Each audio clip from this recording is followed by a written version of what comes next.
हैं। हेलो दोस्तों, कैसे हैं आप? मेरा नाम नीतू है और मेरी उम्र 34 साल है। मैं एक साधारण सी लड़की जो शादी के बाद इस घर में बहू बनकर आई थी। मेरे पति की सरकारी नौकरी थी और वे ज़्यादातर शहर में ही रहते थे। महीने में 1-2 बार ही घर आते। घर में बस मैं और ससुर जी ही रहते थे। सासू माँ का देहांत हुए कई साल हो चुके थे और अब ससुर जी ही इस घर के मुखिया थे। मेरी शादी को 6 साल हो चुके हैं, लेकिन अभी तक कोई भी संतान नहीं है, शायद इसीलिए क्योंकि मेरे पति मुझे टाइम नहीं देते। मैं उनके टाइम के लिए तरसती हूँ, लेकिन उनको अपनी नौकरी से मतलब है। जो एक औरत को शादी के बाद अपने पति से प्यार चाहिए होता है, उसे मैं अभी तक अधूरी हूँ। फिर सोचती हूँ कि जीवन सही चलाने के लिए अच्छा पैसा भी चाहिए होता है, जो मेरे पति अच्छा खासा कमा रहे हैं। जिंदगी में हर चीज़ परफेक्ट नहीं होती। मेरी लाइफ भी कुछ ऐसी है। पैसा है, लेकिन पति का टाइम नहीं है। ऐसा बिल्कुल भी नहीं है कि हम सिर्फ नौकरी पर निर्भर हैं। हमारे पास ज़मीन भी है।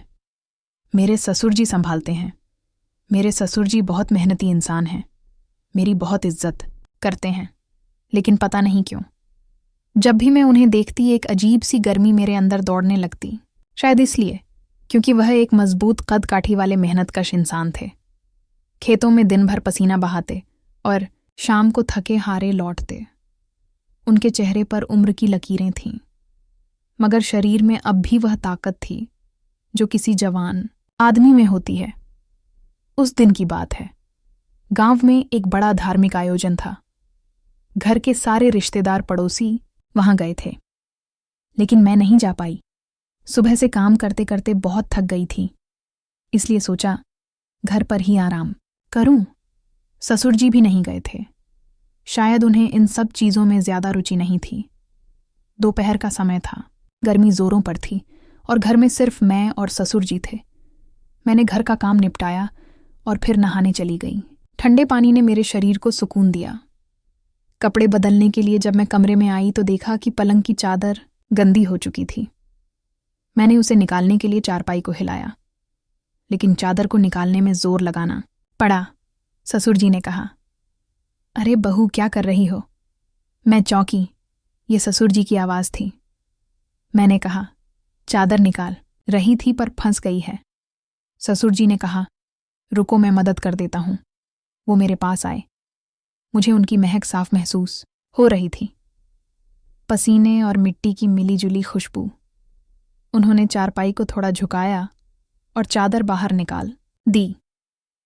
मैंने राहत की सांस ली, लेकिन तभी मेरी नज़र उनके मजबूत हाथों पर गई, जिनमें उभरी नसें और मेहनत के चिन्ह साफ दिखाई दे रहे थे।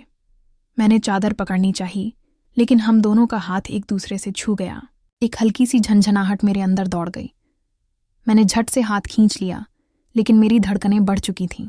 ससुर जी ने भी मेरी आंखों में कुछ पल देखा, फिर बिना कुछ कहे वहां से चले गए। पर मैं वहीं खड़ी रही, अपने भीतर उठते तूफान को महसूस करते हुए। ये क्या था? क्यों मुझे उनका साथ इतना अजीब लगने लगा था? क्या यह एक बहू और ससुर के रिश्ते से परे था? उस दिन के बाद से मैं खुद को बदलते हुए महसूस करने लगी। ससुर जी के सामने आते ही दिल की धड़कन तेज हो जाती, हाथ पैर ठंडे पड़ जाते।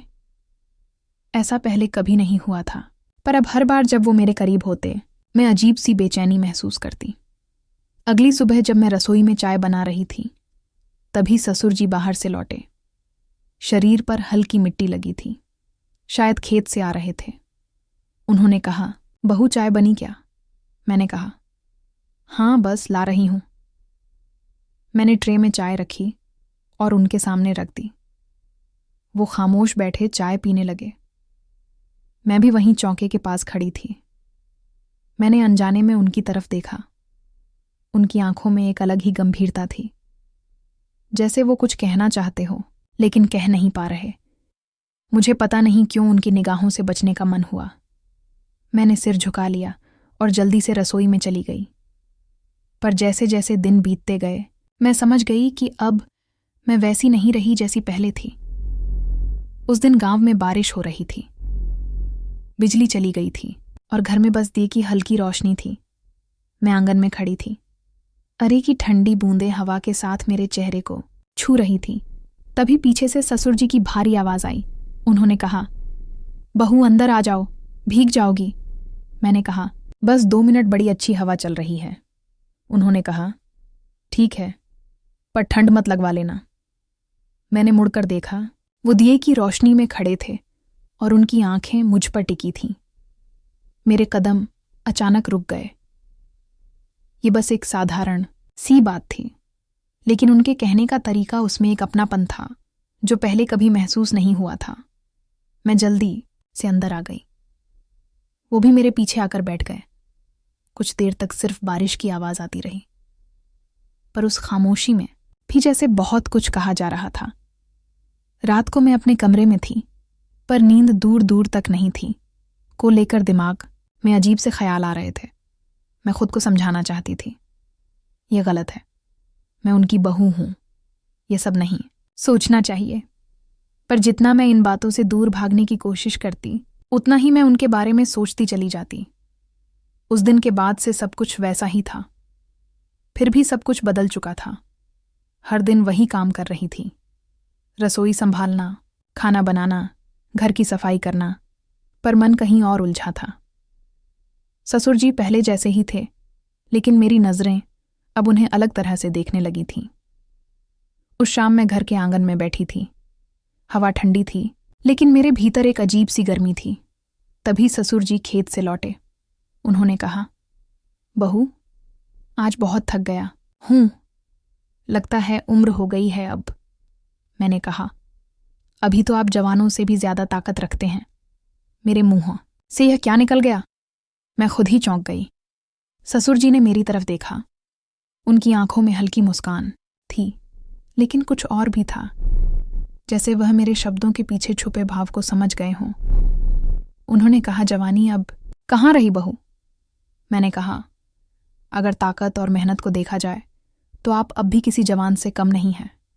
मुझे खुद ही समझ नहीं आया कि मैं क्या बोल रही थी। ससुर जी मेरी तरफ कुछ पल देखते रहे। फिर उन्होंने अपनी पगड़ी उतारी और कुर्सी पर रख दी। पसीने में भीगा हुआ उनका चौड़ा माथा, मजबूत कंधे और वो भारी सांसें। मुझे नहीं पता क्यों, पर मैं नजरें नहीं हटा पाई। कुछ देर तक हम दोनों चुप थे। बस हवा चल रही थी और हमारे बीच अजीब सा सन्नाटा था। फिर उन्होंने अचानक कहा, बहू, तुम खुश तो हो ना? मुझे नहीं पता था कि इस सवाल का क्या जवाब दूं। मैंने कहा, जी हाँ, मैं खुश हूं। लेकिन सच तो यह था कि शादी के 4 साल बाद भी मेरे मन की कुछ इच्छाएं अब तक अधूरी थीं। उन्होंने मेरी आंखों में देखा, जैसे वह मेरी झूठी हाँ को पहचान गए हों। पर उन्होंने कुछ नहीं कहा, बस एक गहरी सांस ली और उठकर अंदर चले गए। मैं वहीं बैठी रही, दिल की धड़कनों के शोर के साथ। यह क्या था? उनकी आंखों में एक सवाल था और मेरे दिल में कई जवाब थे जो मैं खुद को भी नहीं बता पा रही थी। क्या यह सिर्फ एक बहू और ससुर की बातचीत थी, या इसमें कुछ और भी था जो हम दोनों अब तक मानने से बच रहे थे? उस रात नींद आंखों से कोसों दूर थी। हर बात जो ससुर जी ने कही, हर नज़र जो उन्होंने मुझ पर डाली, सब बार बार दिमाग में घूम रहा था। एंड बहू, तुम खुश तो हो ना?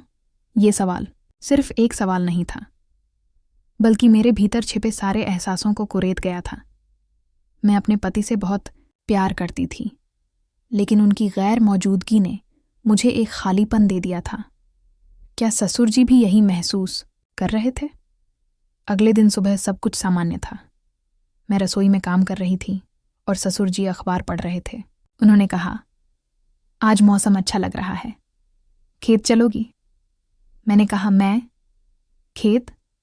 उन्होंने कहा, हाँ, हमेशा घर में रहती हो, बाहर जाओगी तो अच्छा लगेगा। मैं थोड़ी हिचकिचाई, लेकिन फिर तैयार हो गई। जब हम खेत पहुंचे तो चारों ओर हरियाली थी, ठंडी हवा चल रही थी और मिट्टी की खुशबू दिल को सुकून दे रही थी। उन्होंने कहा, तुम्हें पता है, तुम्हारी सासू माँ को भी यहाँ आना बहुत पसंद था। मैंने कहा, सच में? वो हल्की हंसी हंसे और पास के पेड़ के नीचे बैठ गए। मैंने भी वहीं पास में बैठने के लिए दुपट्टा बिछा लिया। कुछ देर तक वो पुरानी बातें बताते रहे, कैसे उन्होंने अपनी जिंदगी खेतों में गुजार दी, कैसे सासू माँ के जाने के बाद सब बदल गया। मैंने कहा, आपको कभी अकेलापन नहीं लगता? उन्होंने कहा, अकेलापन तो बहुत महसूस होता है, लेकिन क्या करें। मेरे अंदर अजीब सी बातें दौड़ने लगी। ससुर जी के शब्द मेरे कानों में गूंज रहे थे, अकेलापन तो बहुत होता है, बस अब आदत हो गई है। मैं चुपचाप उनके पास बैठी रही। हल्की ठंडी हवा चल रही थी, लेकिन मेरे भीतर अजीब सी गर्मी बढ़ रही थी। मैंने धीरे से उनकी तरफ देखा। वो आसमान की तरफ देख रहे थे, जैसे किसी पुराने ख्याल में खोए हों। पर मुझे अब सिर्फ एक ही बात समझ आ रही थी, हम दोनों ही इस अकेलेपन से जूझ रहे थे। मैंने कहा, अकेलापन आदत बन जाए यह अच्छा नहीं होता ससुर जी।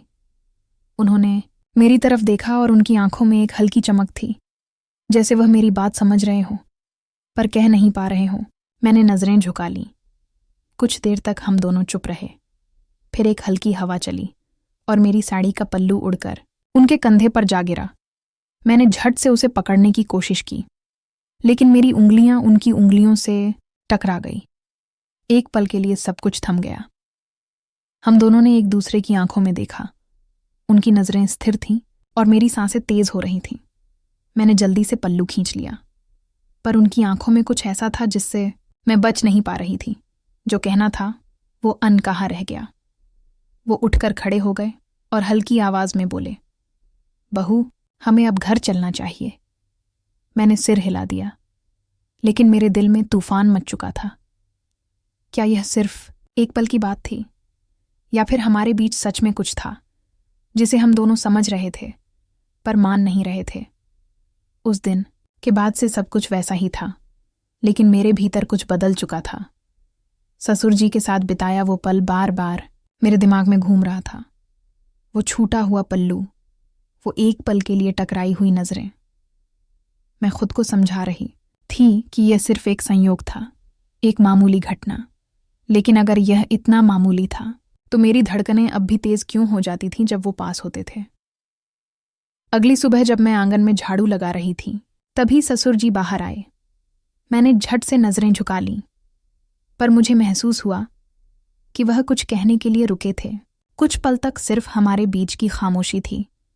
फिर उन्होंने कहा, बहू, आज हल चलवाना है खेत में, तुम वहां चलोगी? मैंने कहा, खेत? उन्होंने हल्की मुस्कान के साथ कहा, हाँ, कल तुम्हें खेत अच्छा लगा था तो सोचा आज का काम भी दिखा दूं। मैंने सिर हिला दिया, पर मन में एक अजीब सी हलचल थी। जब हम खेत पहुंचे तो सूरज ढलने को था। हवा ठंडी हो चुकी थी और हल्की सी नमी मिट्टी में महसूस हो रही थी। ससुर जी बैलों को हाँक रहे थे और मैं पास ही खड़ी उन्हें देख रही थी। मैंने सोचा, कितने मेहनती हैं ये, इतनी उम्र में भी बिना रुके काम करते हैं। कुछ देर बाद वो मेरे पास आए और अपने माथे से पसीना पोंछते हुए बोले, थक गई? मैंने कहा, नहीं, पर आपको देखकर लगता है कि आप थक गए हैं। वो हल्का सा हंसे और पास के कुएं से पानी निकालने लगे। मैंने उनके पास जाकर लौटा पकड़ा। मैं मदद करूं? उन्होंने मुझे देखा, फिर हल्की मुस्कान के साथ कहा, बहू, तुम्हारे हाथों से परोसकर पानी मिल जाए तो ताकत और बढ़ जाएगी। मेरे हाथ कांप गए। यह बस एक मजाक था या उनके लहजे में कोई और भी बात छिपी थी? मैंने जल्दी से लौटा, उन्हें थमा दिया और खुद को संभालने लगी। जब हम घर लौटे तो मैं बहुत कुछ सोच रही थी। यह जो हो रहा था वो सही नहीं था। मैं उनके करीब क्यों महसूस करने